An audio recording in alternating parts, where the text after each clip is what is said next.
The tale opens with a young boy named Errol sharing a meal with his family. Errol's father expresses amazement at his son's composure, mentioning he was unable to rest all night wondering about which hero class awaited his boy. His mother shares in the excitement, while Errol's older sister confidently believes her brother will surpass every one of his peers. Their mother concurs, imagining how her son's natural appeal will draw the attention of all the young ladies, causing Errol's sister to fear he might be stolen from her. Yet Errol remains more grounded than his relatives, believing he'll simply become an ordinary person. In Errol's realm, hero classes represent divine gifts bestowed upon youth at age 10, enabling them to develop specialized abilities.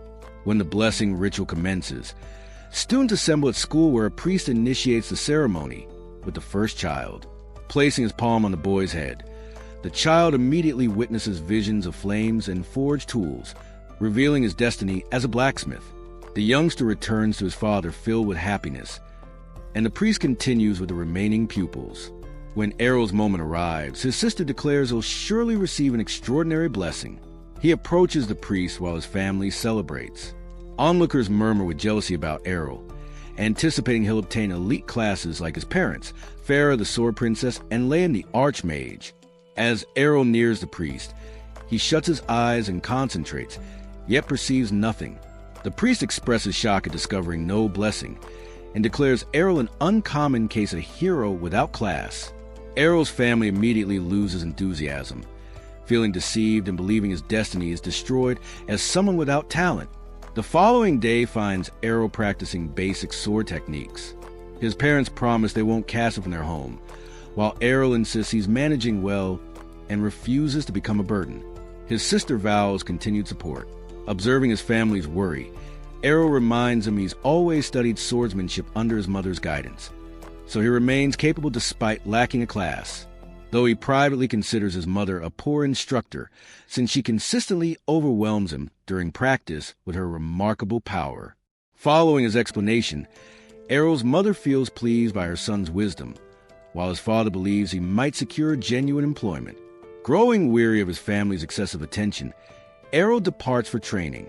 At the practice area, Errol discovers two swordsman students engaged in combat. During their battle, the boys spot Errol and question his presence without a class. He calmly states his intention to train like them, but they explain they're merely enjoying themselves since their class eliminates training requirements. They offer to demonstrate their class-granted abilities and resume sparring. Observing their fluid movements enhanced by the swordsman class, Errol requests to fight them. One boy mocks his boldness for challenging someone with class abilities, but Errol maintains he needs no class. Feeling offended, the boy accepts Errol's challenge to teach him humility. Before combat, the boy ensures Errol retains a protection blessing, a temporary barrier everyone receives at birth that regenerates when avoiding damage.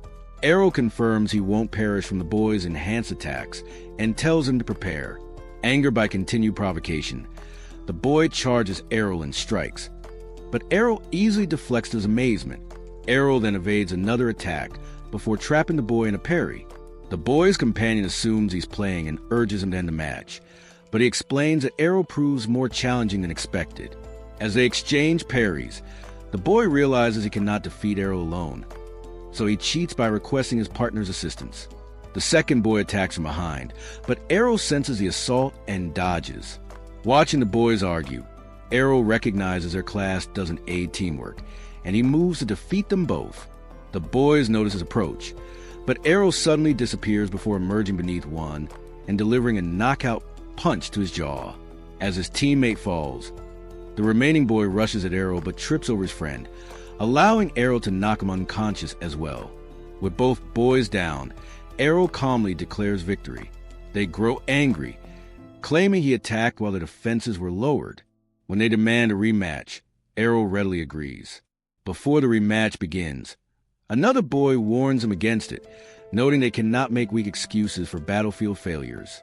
After the red-haired boy calls him a disgrace to swordsmen, one attempts to argue, but his friend reminds him of the redhead's elevated status. The redhead approaches Errol and asks if he's Sword Princess Farah's son.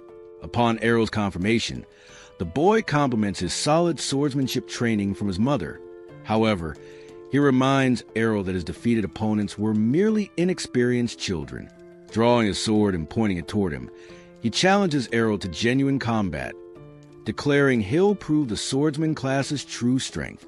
The other boys wonder if he's village security Captain Evan's son. The boy confirms this, and Errol recalls his father previously contacted his mother for monster hunting. Errol thinks the attractive boy resembles nothing like his father, and wonders if he'll also become rough-looking. The boy's shoulders tremble as he praises his father as a mighty swordsman and sage mentor. He considers it unjust that despite his father's excellent qualities, Errol's mother unfairly claimed his father's title as the village's strongest swordsman. Hearing these envious words, Errol realizes the boy is venting frustration because he resents his mother. The redhead feels embarrassed being called out, but asks if Errol shares this view. Errol confirms his mother is their village's strongest person, but the boy claims he inherited superior swordsman talent from his father, so he'll defeat Errol to prove his family's supremacy. After composing himself, the boy tells Errol he became a swordsman a year prior and has trained intensively under his father since. Through dedicated practice, he believes victory is assured. However, Errol reminds him he also received instruction from his powerful mother, so defeat isn't certain. Both boys raise their weapons to commence fighting, with the redhead attacking first. Errol parries and counterstrikes as they engage in fierce battle. Watching their exchange, the other boys feel amazed that Errol matches the redhead despite lacking a class. Observing the boys' sword work, Errol acknowledges he's much stronger than the previous two, but his moves stem from anger. Errol waits for a mistake and attacks when an opening appears. However, the boy unleashes a twin slice technique that forces Errol against the wall. The redhead feels surprised his first strike was blocked, but notices Errol suffered injury from the second. Finally losing composure, Errol inquires about the ability, and the boy explains that a swordsman class skill that cannot be blocked by someone classless. Nevertheless, Errol feels determined he can learn to counter it through sufficient practice, earning the redhead's praise for his resilience. Several days later, Errol's sister observes him sleeping late and attempts to wake him with a kiss. He rises before contact, coldly pushing her away with his head. Offended, his sister demands an apology kiss as he leaves for breakfast. Their mother smiles while serving the meal, and the family gathers to eat. When his sister asks about training plans, Errol nods, angering her as she tells him to relax and accept her support. Errol ignores her and departs, leaving his sister wondering why he's trained daily since returning home severely beaten. Farah reassures her that Errol will recover, explaining they share a secret she doesn't know. Taking her daughter outside, she opens a chest filled with broken weapons, revealing Errol's intense training over recent days. While his sister feels surprised, Errol's mother feels happy her boy gained inspiration from dueling other children. Errol's determination also encourages his sister, though she still desires creating a world where classless individuals face no discrimination. While her mother smiles at this noble aspiration, meanwhile in a forest, Errol strikes a practice target on a tree before retreating for an attack. He then executes a twin slice like the redhead and feels satisfied with his power. While Errol considers his beating worthwhile, a goblin silently stalks him in nearby bushes. It springs forward with its club, but Errol turns and defeats it with twin slice, feeling pleased with his skill strength. A large monster roars behind him, and he turns to report the creature's presence to village security, but stops upon hearing a panic scream. Recognizing the familiar voice, Errol realizes he lacks time to summon security before someone gets hurt. Gripping his sword handle, he rushes into the forest, mentally assuring himself of his safety. Reaching the source, Errol peers from bushes and discovers the redhead with a bloodied arm. He notices a giant hobgoblin looming over the boy and wonders about its appearance. Errol realizes the redhead was also practicing and defeated wild goblins, attracting the leading hobgoblin. While the hobgoblin corners the boy, Errol positions himself behind it and prepares attacking from the optimal angle. Taking a deep breath, Errol prepares as the redhead thinks his end has come. The hobgoblin raises its club for the final blow, but suddenly Errol cuts it down with twin slice. After the monster falls, Errol thinks he's finally mastered the technique's footwork. The redhead tries walking but stumbles into Errol's arms. Noticing the boy lost a protection blessing, Errol asks about holy water for healing wounds. The boy silently observes a shattered water bottle on the ground, so Errol offers his own holy water. After drinking, his wounds vanish and the redhead feels annoyed by Errol's growing strength. Errol notices his energy returned, and the boy thanks him for the water before asking again about his powerful skill. Errol calmly reminds him it's merely twin slice, but the boy asks how he learned it without a class, knowing ordinary people cannot acquire special skills. Errol explains he pushed training to extremes for this achievement. Feeling confused, the redhead listens as Errol explains he learned the skill by adapting to its timing and footwork. Errol tells the redhead he was the most valuable resource, since he helped him understand the skill after defeating him dozens of times with it.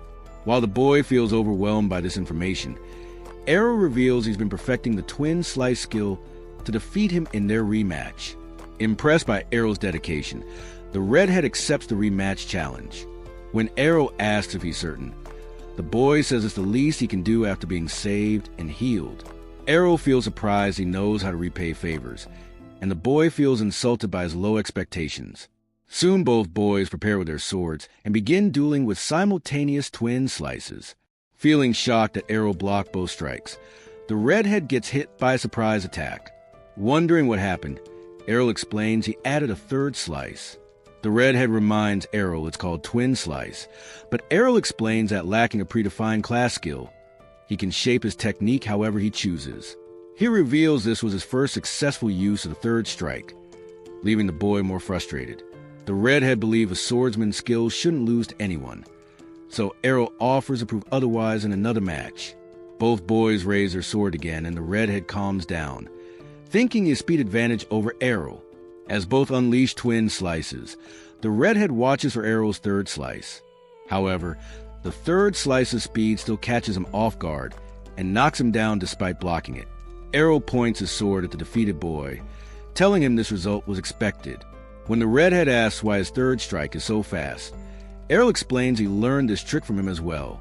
Errol reveals he controls his first two strikes to be slower and applies all strength to the third strike to catch opponents off guard.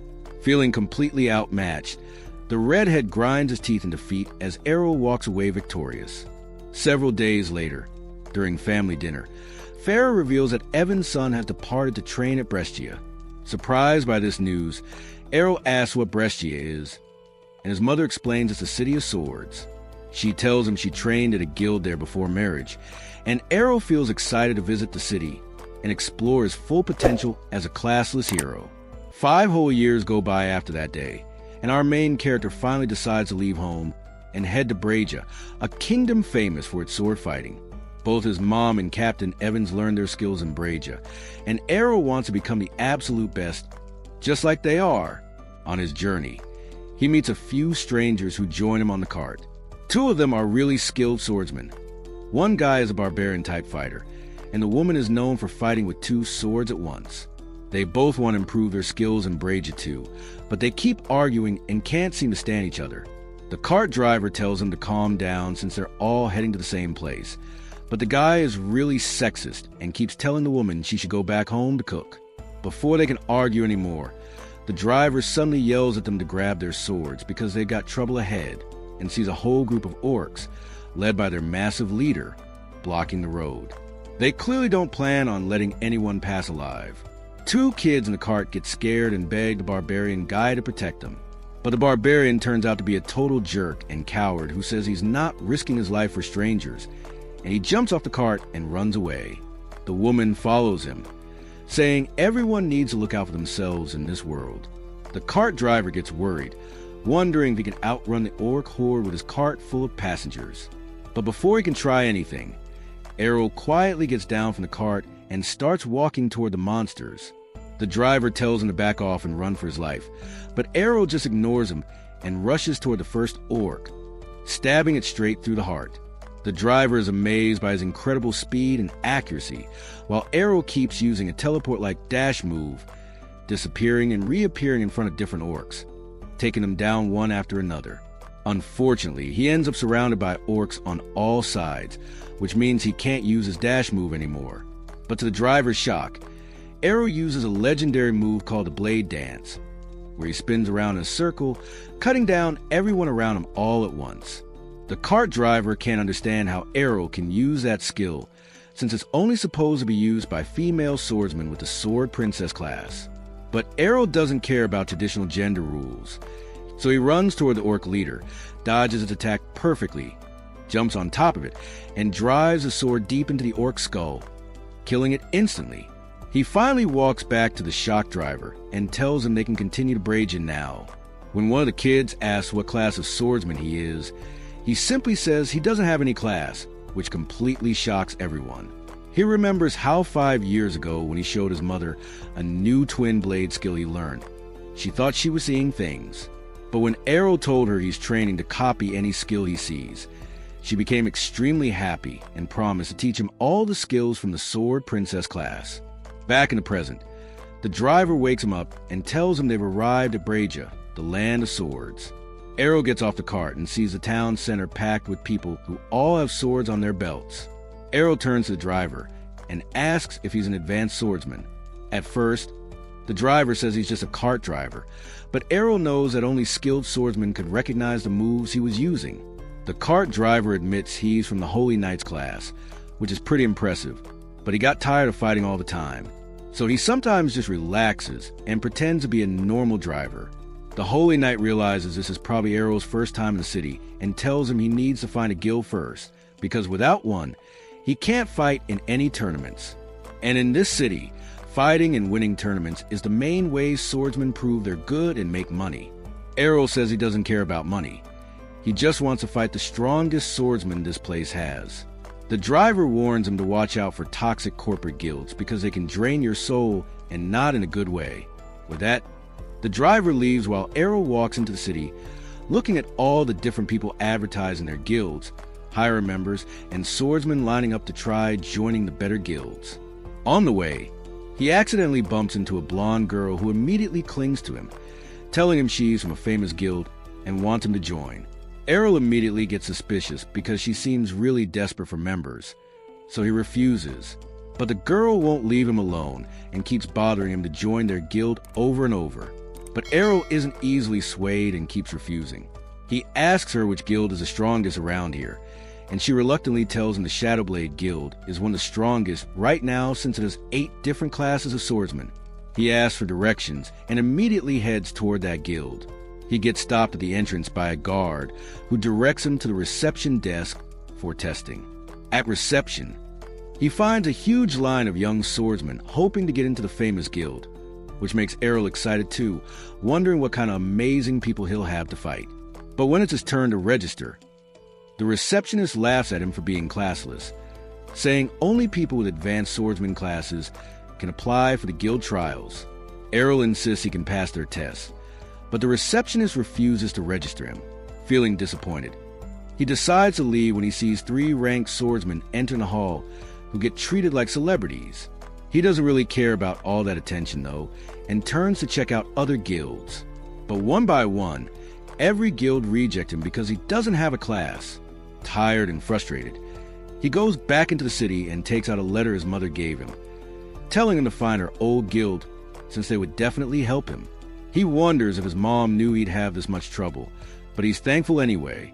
Before he can even read the letter, the blonde girl latches onto him again, saying they're still willing to take him in. But Errol refuses again.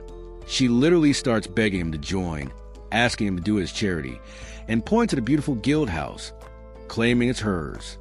This surprises Errol a bit, but the girl explains that their guild called Dragon Fong used to be the best in the country for a very long time, but lately things have gotten really bad, and they're currently the weakest.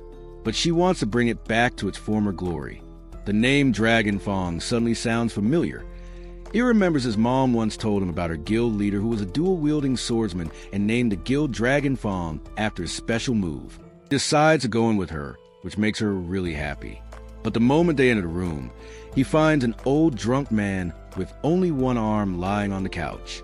The man tells Errol to go somewhere else since this guild is doomed and walks away.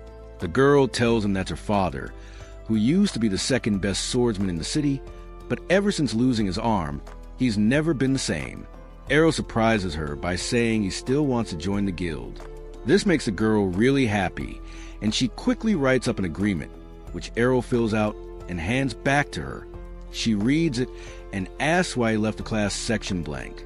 That's when Errol tells her it's because he doesn't have a class.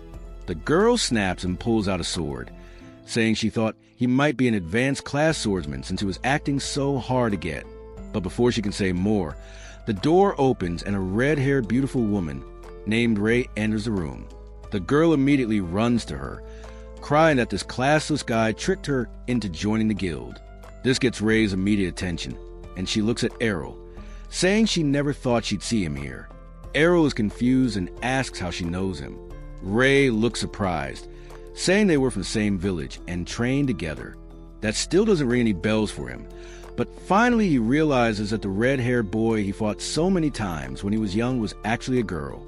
The blonde girl knows about the story too and asks Ray if this is the classless guy who beat her when they were young, because she always thought that story was made up. Ray is still hung up on that loss and challenges Errol to a match right away. The fight starts and Ray immediately uses a twin slash attack, which Errol thinks he can counter. But to his surprise, Ray slashes blast through his own and hit him straight in the chest. This confuses him. But Ray reveals she has a power swordsman class, which is why she can use a sword that's 5 times heavier than a normal sword, meaning each of her strikes has 5 times the power. Errol is impressed that she's kept her speed even while using a heavier sword, but that speed is nothing compared to his own. The next time she attacks, he creates an afterimage of himself which distracts Ray while he appears behind her and hits her in the back. Ray gets confused and tries again, but the same thing happens. She can't believe Errol is using a technique that only the most advanced swordsmen use, while Errol realizes she's too tough to take down with his normal attacks. Ray knows this too and tries to end the fight with her heavy blows. But Errol uses his mother's signature counter move, which brings Ray to her knees. And the fight is over just like that. With that, the blonde girl's attitude completely changes and she welcomes him again to their guild, telling him their guild is in serious debt right now. To get out of debt, they'll have to enter tournaments and fight as a three-person team against other guilds who will have all 5 members on their teams. Errol is excited at the thought of fighting strong opponents and looks forward to the opportunity to improve his skills even more. The next morning, Errol wakes up in his own room in a new bed that now belongs to him. It takes him a little while to remember everything that's happened since he arrived. He now belongs to the same legendary guild his mom worked with, which is a big deal for him. So he decides not to let her down and make this guild great again. He freshens up and walks into the living room where the blonde girl and Ray are already up, chatting by the fire about the upcoming tournaments. The blonde girl immediately pulls Errol into conversation, saying the tournament starts next week, and since they now have 3 members instead of 2, they're eligible to participate. She tells Errol it's going to be super hard since it'll be an elimination-style tournament with one-on-one matches, but every guild will probably have 5 members, which puts them at a huge disadvantage. So they'll each have to defeat more than one opponent if they want to survive even the first round. The girl is pretty optimistic though, saying it should still be okay since their guild already has 2 B-rank swordsmen. So unless they end up fighting an A-rank swordsman, they should be evenly matched. Errol is new to this ranking system and asks what exactly these ranks mean. The girl explains there are 5 total ranks from A to D, where A is the highest achievable rank, and out of all the swordsmen in Braja, only 20 are considered A rank, while D rank is for complete beginners who barely know how to hold a sword. She proudly says both she and Ray are B rank swordsmen, and since Errol managed to beat Ray in a fair fight, that means he's also B rank just like them. Considering they have 3 B rank swordsmen, they should have a good chance in at least the starting rounds. With that, the girl goes into the kitchen, leaving Errol to his thoughts. As Ray is leaving, he grabs her and asks about her abilities as a power swordsman. She still seems annoyed about losing yesterday, but explains that one of her abilities is to harden her outer mana shield to protect herself from most weaker attacks. Errol thinks about this for a while, wondering exactly how he can learn such a valuable technique, when suddenly he gets an idea. He tells Ray to hit him with her sheathed sword. Ray says she's not interested, but Errol grabs her hand, begging her to do it. But Ray seems to be getting the wrong idea, thinking Errol is into some kinky stuff, though she's not completely against the idea and tells him maybe they should start with something more normal. Errol doesn't notice the attractive girl in front of him, realizes they're thinking different things, and clears up that he wants her to hit him so he can learn how to use a skill to harden his mana protection shield, which will be really effective when fighting multiple attackers, since you're more likely to get hit in those situations. She's shocked by this and asks if he's gone insane, since skills are only given by the divine grace of the goddess and can't be learned. But Errol doesn't believe in that and tells her to stop talking nonsense, since he already learned skills like twin blade slice and instant transmission. This shuts Ray up, and she gives in and decides to try it once. They go to the training ground where she hands him her sword, warning that her sword is 5 times heavier than any normal sword, and without the brute strength skill, Errol will never be able to swing it. But Errol shuts down her doubts by grabbing her sword, unsheathing it, and swinging it with surprising grace and ease. Ray is left speechless again, asking how the hell he can do all this while being classless, and without any skills. Errol replies that whatever he's learned through dedication and daily practice. He promises to match their natural talent through pure hard work and effort. This changes Ray's attitude, and she apologizes for her comments, takes back the sword, and agrees to the training, but warns him she won't hold back.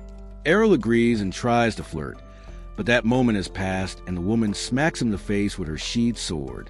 A little while later, the blonde girl comes running down to the training ground, breathless and stressed, telling Errol and Ray that she just found out which guild they're up against, and it's not good news.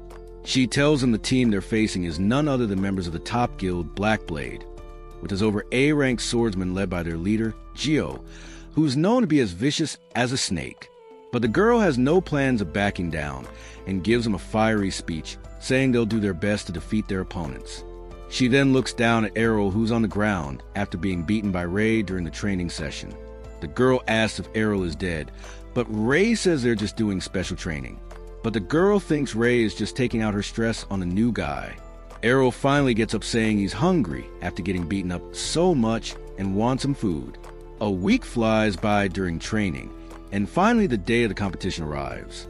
People from all over the country gather at the Coliseum discussing the match, while Errol is completely blown away by how huge the venue actually is. The girl overhears people saying the Dragon Fawn Guild crashed and burned, which make her angry, but Ray manages to stop her. Errol realizes people also gamble here, putting money on which teams will win. The girl tells him the current odds in their fight are 20-1. Errol says that's pretty impressive, but the girl shouts at him to shut up, since it means no one in the entire city believes they can win against the Black Blade Guild. But this could also work in their favor, since if they manage to win, they can make tons of money from a single match. Ray tries to calm her down, but she's too fired up, with fire burning in her eyes. She says they have to win this match no matter what, because if they lose, there won't be a guild anymore. And to make sure they become super rich after their match, she's taken out a loan using the guild house as collateral. So if they win, their lives will be changed forever, and no one will talk about them as a crappy guild that used to be good. Ray asks what happens if they lose, and the girl replies it doesn't even matter, because if they lose, they'll have lost everything anyway. Suddenly, she gets called out by a guy who turns out to be Geo, the leader of the Black Blade Guild, who starts putting down the girl and explains that he pulled some strings to make sure their very first match is between their guilds. It's going to be an easy fight for them, which they're bound to win, and along with that they can completely destroy the last remains of the guild that used to be the best ones. He tells her not to worry though. If she manages to win, that would mean she has the best guild. But that would only happen if she manages to defeat their A-ranked swordsman. But with a classless loser on their team, it doesn't look likely. With that, he laughs at his own cleverness and wishes him good luck before walking away. Soon they enter the arena, where Errol wonders if Geo himself not fighting increases their chances of winning. But Ray tells him their entire team is A-ranked, so it doesn't matter. Plus, their current lineup seems more aggressive than usual.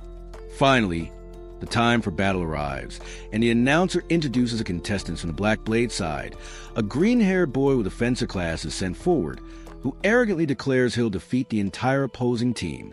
The commentator gets surprised when he sees that from the Dragon Fong's side, Errol, the classless swordsman, is going to fight. The fencer boy seems uninterested since it won't matter how quickly he defeats a classless nobody, but decides to do it anyway, so he can then face the girls. The match starts, and within seconds, the fencer dashes forward and stabs Errol through the chest, surprising everyone with his speed. But while the blonde girl gets worried about Errol, Ray tells her to look carefully. It turns out it was simply Errol's shadow. The fencer seems surprised, but it doesn't faze him, and he turns around and lunges again, only to find another afterimage. He realizes this won't be over as quickly as he hoped, as he gets surrounded by images of Errol. But it doesn't matter to him, as he plans to use his speed to stab them all. The afterimages all attack at once, and the fencer slashes through them all, only to get stabbed by the real Errol, who managed to create 3 afterimages, which is supposed to be really difficult. The fencer falls to the ground, and the match is over just like that. Errol mentions that his mother used to practice with him while using 5 images at once, and that was her going easy. The commentator is shocked as the crowd erupts with cheers for the classless fighter. He realizes that even though he tried the same technique as the fencer boy, his wasn't as refined, which means he'll have to work on it even more. The next match Errol faces is against a dual wielder who pushes the attack with a constant barrage of sword strikes. But Errol manages to block them all before using the twin/attack to take his opponent down. With 2 down, the next opponent he faces turns out to be a reverse grip dagger wielder who's more careful and uses a bunch of martial arts techniques alongside his blade. But that's no use since Errol is too fast for him and confuses him with afterimages before striking him down from behind. Ray and the blonde girl are both shocked that this guy just defeated 3 A-rank swordsmen without breaking a sweat in record time, which actually fills the girl with hope of actually winning the match. The next match turns out to be a little more difficult since he's matched up against a shield swordsman who's known to be tough, and since Errol can't land any critical hits, he's forced to dance around and slowly wear down his protection bit by bit. His opponent screams at him that he can't possibly be classless, but Errol replies that whatever he's achieved is through sheer hard work and nothing else.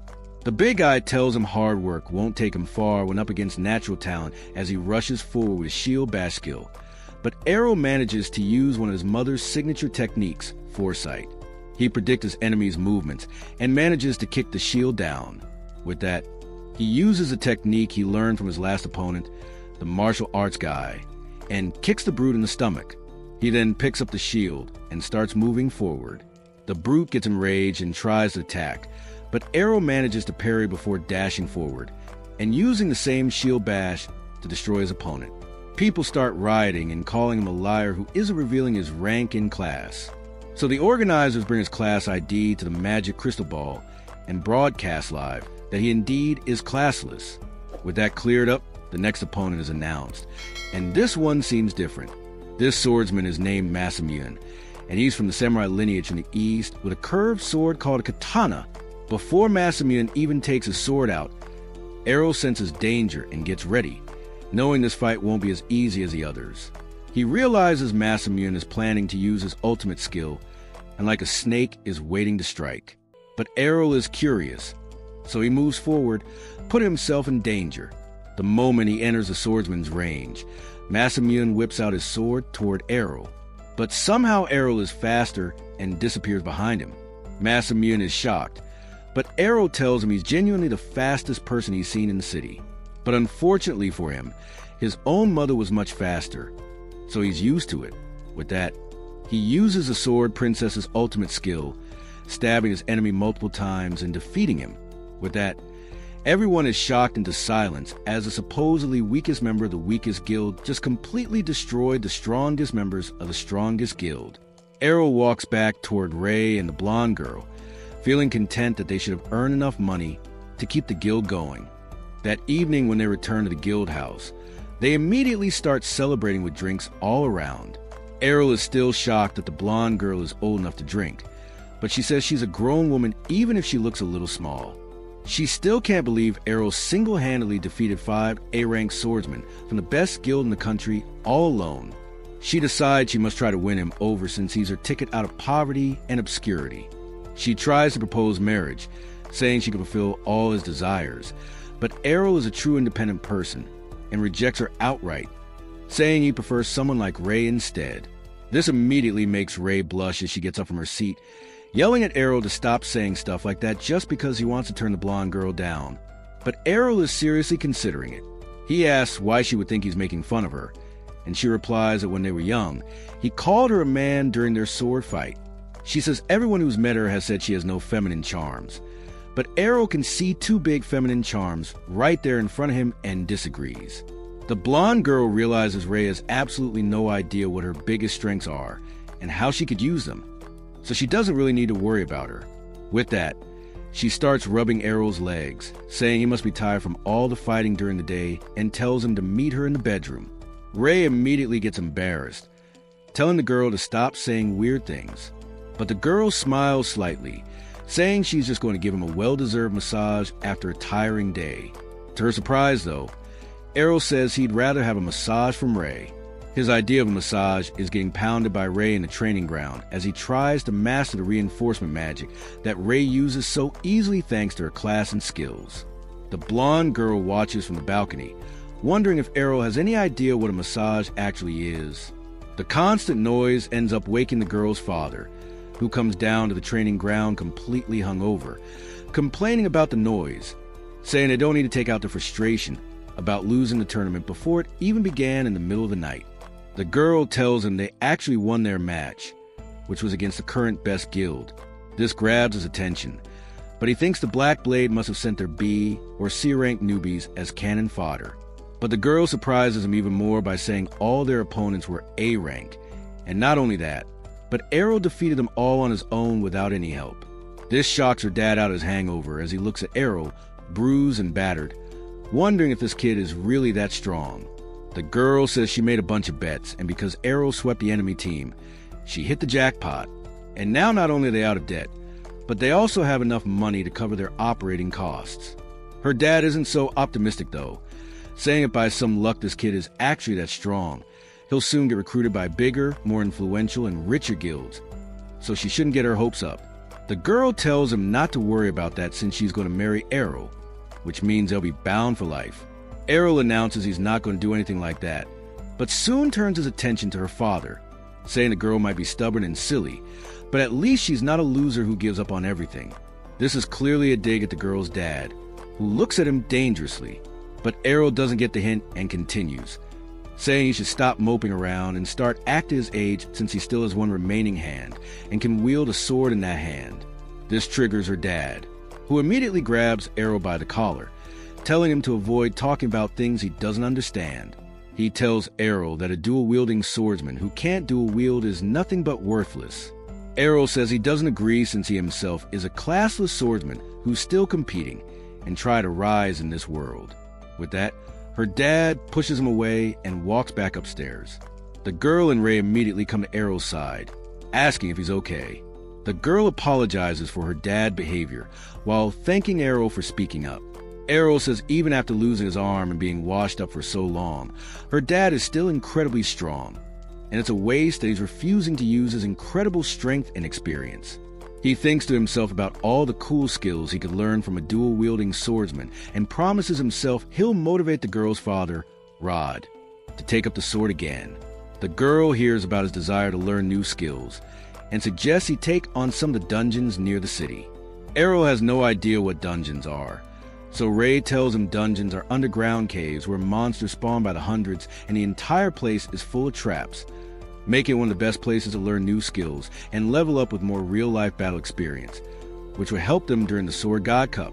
Errol has no idea what she's talking about, so she explains that the city hosts a tournament every year where the best swordsmen in the country participate to show their skills and prove they're the single best swordsman in the country. The blonde girl immediately takes out a form and tells Errol to fill out if he wants to participate, but to Ray's horror, he rips it up right in front of them. Ray is confused and asks if he doesn't want to participate in the contest, but Errol says the girl was trying to trick him and gave him a marriage certificate to sign instead. The girl laughs, saying she was just testing the waters, but Errol is done being nice and grabs her in a chokehold to teach her a lesson. The next morning, Errol wakes up to find the girl trying to attack him, but he dodges her and ties her to the bed before leaving. Later that day, they all go to the dungeons together, where the girl explains that everyone gets to stand in teleportation circles through which they can teleport to whichever dungeon level they want, but you can only go to levels you've been to before. The girl says she's reached level 12, while Ray has reached level 14. Errol immediately decides to go with Ray to the 14th level, but the girl says it doesn't work that way. He needs to physically be at a level to be able to go there again. That's disappointing since Errol wanted to fight the strongest monsters he could find from the start. But the girl tells him not to worry, as she knows a really quick route that will lead them to the lower floors very quickly. They agree to plan, but the girl tries to get Errol all alone, saying Ray can continue her level 14 run since Errol would need 2 guides, and starts dragging him away. But Errol isn't so easily manipulated and asks Ray to come with them. They enter the first floor where they're immediately attacked by 2 knights in armor. Errol draws his sword and starts clashing with one of them, while Ray takes the other one. He's surprised to notice that even though they're wearing heavy armor, the knights move with incredible agility. But it's nothing he can't deal with, so he uses his dash step and chops off the knight's head, only to realize the entire armor is empty and is being powered by the mana of the dungeon itself. The knight starts moving again, even without its head, and Ray says they have no real weakness and don't feel pain either. So Errol decides to go for the legs, which works out beautifully as the magic knights collapse on the ground. Ray also deals with her opponent, saying they'll soon regenerate, so they need to move on. Before moving further though, Errol asks the blonde girl what her class is, and she very proudly says she's a fencer and promises to teach him anything he wants in the training ground or in bed. But Errol rejects her once again and moves on. Before entering the second level though, they hear cries for help coming from the door. When they move closer, they find a man covered in blood, kneeling on the floor and begging for help. Ray suggests taking him above ground, but the man refuses, saying his friends are still inside and they got badly hurt by a trap. He begs him to help rescue his friends, but the girl immediately gets down to business, asking for money in return for help. To her surprise, the man even pays her a good amount for money he won gambling. But Errol senses something wrong. While walking behind the man, he notices that whenever someone loses that much blood, they can't even sit on their own without holy water, let alone walk all the way back to a dangerous room. He realizes the blood and injuries are completely fake, but decides to keep this information to himself just because he thinks this might lead to something interesting and fun. The man takes him to a secret room where they find a trail of blood and a puddle in the center with 1 single gold coin. The sight of the coin immediately tempts the blonde girl, who goes to pick it up when a teleport circle appears beneath them. Ray realizes this was a setup while the man grins at them, saying he got paid well to do such an easy job. But to his surprise, the magic circle teleported him along with the others. They all appear on a floor that even Ray hasn't seen, meaning it's even lower than the 14th floor, but there are no signs of strong enemies yet. The guy who pretended to be hurt is shaking from fear as he stammers that this is supposed to be the lowest floor of the dungeon where the advanced sword god can be found. Suddenly, a knight with rainbow enchanted armor appears in front of them, but the girl refuses to believe the story of the sword god class, which everyone thought was just a myth. Errol realizes the trouble they're in and immediately pushes the girl down, as the sword god sends an aerial slash so strong it breaks the dungeon walls. Without wasting any time, the sword god attacks Errol, who barely manages to get his sword up in time, blocking the attack. Even though he gets shoved into the wall, he realizes he survived that just because of the reinforcement magic training he got from Ray. He tries slashing back at his opponent, but the knight is extremely quick and uses all the advanced moves to dash back. With that, he smiles, saying this is a good opportunity to test himself. This completely shocks his party members while he uses the same divine step technique to close the distance and pushes the attack, hitting the knight with a barrage of strikes which get blocked. The knight is forced to back off but uses a skill which causes gravity in the room to increase, forcing the others to the floor. But Errol easily maintains his stance since he's faced the same thing before when he was younger, training against his mom. He used all his strength back then just to be able to stand, so when his mom attacked, he wasn't able to do anything. But this time is different. He uses the gold coin to nullify the attack, which creates a small opening, and Errol uses it to its full potential, using one of the strongest abilities called Infinite Break. The knight shatters into pieces after that attack, shocking everyone present in the room. He regains his strength with some holy water, and then they all safely exit the dungeon through the teleportation spell. Back in the bar, Rod is drinking again when he overhears a conversation between three young idiots talking about how they tricked the new members of the Dragon Fawn Guild into a trap, and they're most likely never coming back. Rod walks up to them and breaks their table with a single punch, ordering them to reveal everything they know. But he's interrupted by Gio, who calls him a good-for-nothing drunkard. Rod immediately realizes this must have been set up by Gio, which means the chances of his daughter's survival are slim to none. Completely broken, he lunges toward Gio but gets pushed aside like nothing while he kneels on the ground, wishing he could save his little girl. But a sudden voice from the door catches his attention, and he turns around to see the blonde girl along with Errol and Ray enter the tavern, talking about how hungry they are. The girl notices her dad and the ugly Gio, but gets surprised when Rod hugs her tightly, thanking God for keeping his daughter safe. Ray calls Gio out, saying he got all the information out of his accomplice, who confessed it was all Joe's plan. But just like any politician, he straight up refuses to admit it, saying everyone is responsible for their own safety in the dungeons, and Errol thinks that's actually a valid point. Rod tells Gio he won't get away with this, but Gio simply calls him a drunkard, washed up piece of trash, and leaves the room while Errol wonders what new tricks he'll have to deal with now. A few days later, Loli receives a scroll showing all the preliminary tournament brackets. She's absolutely devastated when she sees she's been placed in the same bracket as Errol. Her heart sinks because this means she has zero chance of winning the prelims and representing her guild in the main tournament.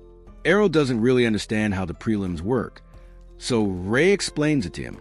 She tells him that the Sword God tournament is so popular and attracts so many aspiring swordsmen that it's impossible to fit everyone into main event. So the city organizes preliminary rounds with different brackets, and who you face is completely random based on a dice roll. It's pure luck. The winner from each bracket earns a spot in the main tournament. Errol checks the scroll Ray was reading and notices she's in a different bracket than him. Ray thanks God for that, saying she wouldn't stand a chance against Errol. She starts praying, hoping she can get through the prelims without too much trouble. Errol teases her about having daddy issues, but Loli interrupts them, saying they need to get back to the dungeons for more training. But Errol is completely sick of the dungeons by now and wants to skip it. Loli tries acting all cute, telling him she needs a strong man to protect her if things get dangerous. Ray sees how pathetic Loli is being and decides she needs to teach her about being independent. Before they can leave, Rod bursts into the room, being overly dramatic. He grabs his daughter and tells her to be extra careful, saying you never know when Jor might attack again.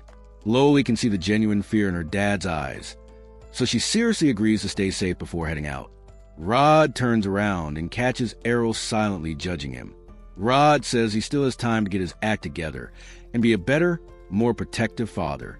Errol just smiles and says it's never too late to be a good person, then leaves. A couple of weeks pass, and finally the day of the preliminaries arrives. The matches begin with crowds cheering from the stands as fighters clash in a flurry of sparks and sword strikes. Slowly, people start getting eliminated. Even Loli loses her match before she ever gets to face Errol. She sits in the corner brooding, sad about the results since she at least hoped to make it to the finals this time. But Errol doesn't care about her feelings. He tells her she was worried for nothing about being in his bracket because she would have lost anyway. This makes Loli feel even worse. But she pulls herself together and tells him to stay on guard, even though he's really strong. She warns him that the other finalists in their bracket has some special tricks. Errol doesn't seem too worried, though. He says he's already seen almost every trick possible from his fights in the dungeons, so he doubts this opponent will surprise him. Loli isn't so sure. She tells him this red-haired swordswoman is actually a magic swordsman who can use magic spells to enhance her sword with mana and extra power. This surprises Errol. He didn't expect the city to allow magic in a tournament about being the best swordsman. Loli explains that it doesn't matter what your class is. You just need to be part of a guild to enter the tournament. The announcer calls for Errol, and Loli wishes him good luck. He walks into the arena and comes face to face with the red-haired girl. She immediately tells him she's a magic swordsman and that it's an accepted class, so she doesn't want to hear him complain about the fight being unfair because of her magic. Errol tells her straight up that he doesn't mind and that the best fighter will win. The announcer starts the match, and immediately the red-haired girl starts throwing fireballs at him.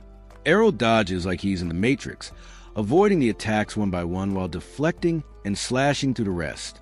The magic swordswoman seems to have an endless supply of mana as she keeps up her barrage, but Errol dodges and weaves through the attacks to get close to her.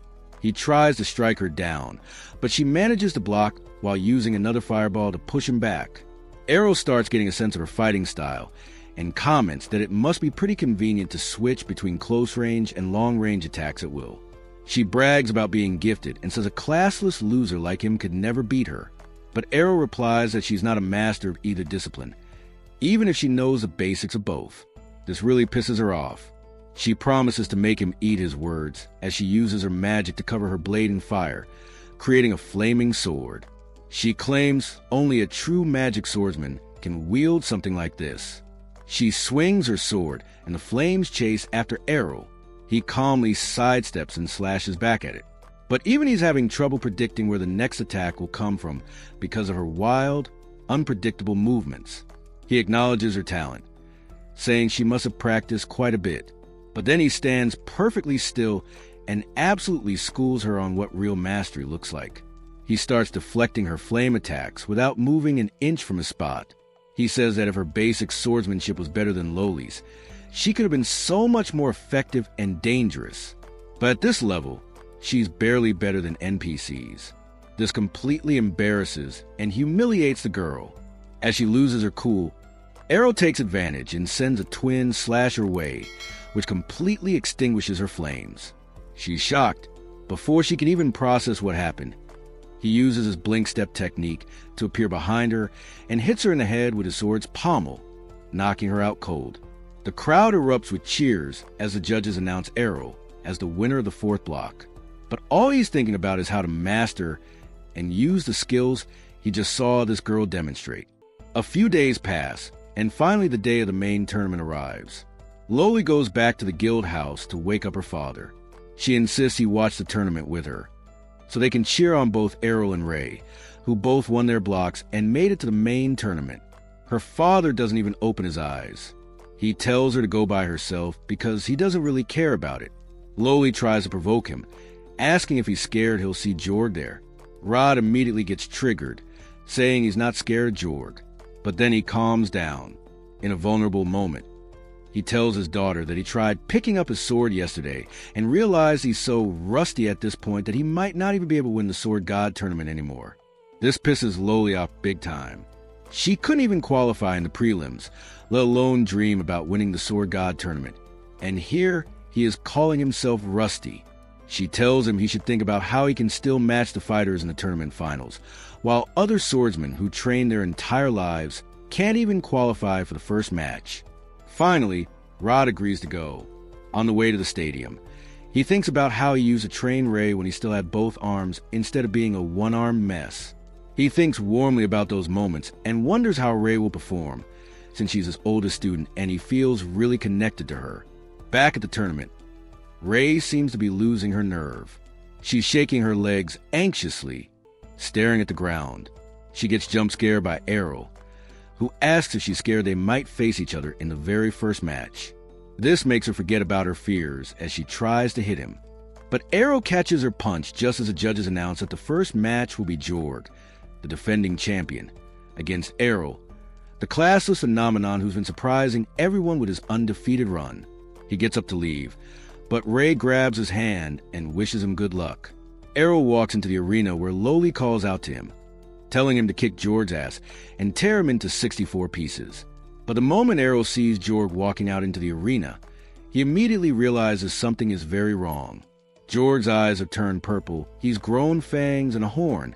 He looks like he just made a deal with a demon. Errol's instincts start screaming that this guy could be seriously dangerous. But Rod immediately realizes what's happening. He notices the sword Jorg is holding and warns Errol to back off because he's holding a sword with a very powerful demon trapped inside it. Jorg's voice sounds different as he speaks, saying he didn't think anyone would recognize him. Loli is confused since Jorg should know who Rod is, but Rod explains that the demon itself has possessed Jorg, which means Jorg is in control of anything anymore. Rod explains that the sword is supposed to be the original sword used by the sword god who defeated the Demon King. But before dying, the Demon King cursed the sword, which is why it was supposed to be locked away in the royal vault. The demon smiles and says he was sealed away for hundreds of years, but he stayed patient because he knew that one day someone would come to free him and claim his power for themselves. And that's exactly what happened with Jorg. He announces to everyone in the stadium that he is the demon named Gelda, the destroyer of mankind. This brings even Ray outside, who says she always thought Gelda was just a myth, a legend used to scare children. The demon who supposedly became powerful enough to destroy the entire planet. Chaos and fear break out as people recognize his name and start running away from the stadium, causing a stampede. Gelda enjoys the sound of humans screaming for their lives and isn't going to let them escape so easily. He creates a magic circle beneath him, covering the entire stadium with a dome of magical energy, trapping and locking everyone inside. He laughs at the horror he's causing, saying that human screams are like music to his ears, and he's going to enjoy them while slaughtering everyone. To his surprise, Errol doesn't move from his position and actually has his sword drawn. Gelda tells him to run for his life, but Errol says he's confident he can beat him since Gelda has been beaten before, which means he's not invincible. The demon laughs, saying the last time he was defeated by a sword god, and according to Jorg's memories, there's no sword god alive right now. Errol shoots back that there is still a sword god alive, his own mother, and that he can defeat Gelda without even being a sword god. The monster can't help but laugh, but his laughter stops when Errol suddenly dashes in for an attack, forcing the demon to back off before counterattacking. Errol dances away from the attacks while the demon stands there shocked, realizing his boy just used a divine step technique, which only sword gods use. Errol doesn't stop and keeps using that technique, attacking the demon from multiple positions. But the demon just smiles, saying Errol forgot that he's in the body of a sword emperor, which means Errol's attacks aren't doing much damage. The demon jumps up and hits Errol on the shoulder, smashing him into ground, thinking the boy is finished. He's shocked when the dust clears and Errol seems to have absorbed the attack without much damage, thanks to his training with Ray. This shakes Gelda a bit. He goes in for an attack, but Errol calmly swats him away before counterattacking with his infinite break attack, slashing and hacking at the demon from multiple directions, completely overwhelming him in a flurry of strikes.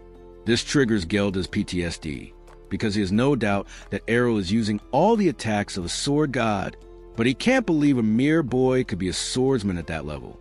Before he can come up with a plan, Errol uses a powerful slash to finish the demon off. Gelda falls to the ground in a cloud of dust. Everyone cheers for Errol, thinking he's defeated the demon. But Gelda isn't dead, yet since his actual body is the sword, and all the damage was done to Jorg's body. He quickly starts looking around for a new host, and immediately jumps toward Rod. Errol manages to push Ray out of the way while Rod jumps in front of his daughter to protect her. When the dust clears, Rod is standing there with a demon's sword in his hand, and he grabs Loli, putting the blade to her throat. Errol curses himself for not realizing he needed to attack the sword, not Jorg's body, to defeat the demon. But it's too late now. Gelda tells Errol that if he moves a single inch, Loli is dead. But Errol freely moves around, telling him he can't kill Loli. Ray doesn't understand why he's provoking a literal demon, but when Gelda tries to kill Loli, his hand refuses to move.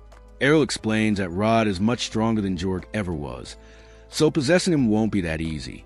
Rod plunges the sword into ground, freeing Loli, while Gelda tries to fight back and take control.